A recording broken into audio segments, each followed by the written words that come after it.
All right, so this year's Airpods announcement can make a really huge difference in hearing aids problem, especially with the announcement for the Airpods Pro second generation. So hear me out. Apple's AirPods will be getting an FDA over-the-counter hearing aid feature. What this actually means is that you would be able to wear your AirPods at home and do a 5-minute test. This means that users will be getting a much more, personalized hearing adjustment. This is not just limited to the AirPods on your iPhones only, but will be across all Apple devices once the profile has been enabled. And more excitingly, this update is going to be free for existing AirPods as well. What this actually means for the masses is that you will be getting a much more cheaper and accessible alternative for prescribed hearing aid. Now that something like this is coming to the AirPods is really exciting. But not just that, Apple also announced a 4th generation AirPods that has better improvements to audio quality and calls, plus an upgraded H2 chipset and 2 variants, of which one is at $129 that is packed with all of these features besides ANC or active noise cancellation, and the other variant will be coming out at $179 that will be available for pre-ordering already in your regions mostly. I believe that this price range and the feature with the ANC and all of what is packed within the 4th generation actually brings a whole other new market, especially making it more accessible to everybody else to experience that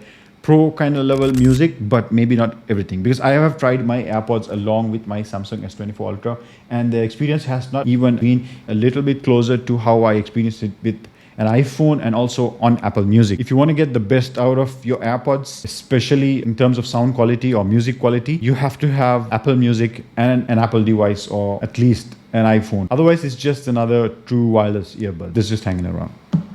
Anyways, another one rather disappointing announcement was about the AirPods Max. They literally said nothing, and I don't know why they even included this in the keynote, but I was really disappointed. I had even tweeted about this. Anyway, let me know your thoughts about the new products that Apple announced at this event down in the comments below. If you found my content interesting or liked what you see, leave it a thumbs up and see you in the next one.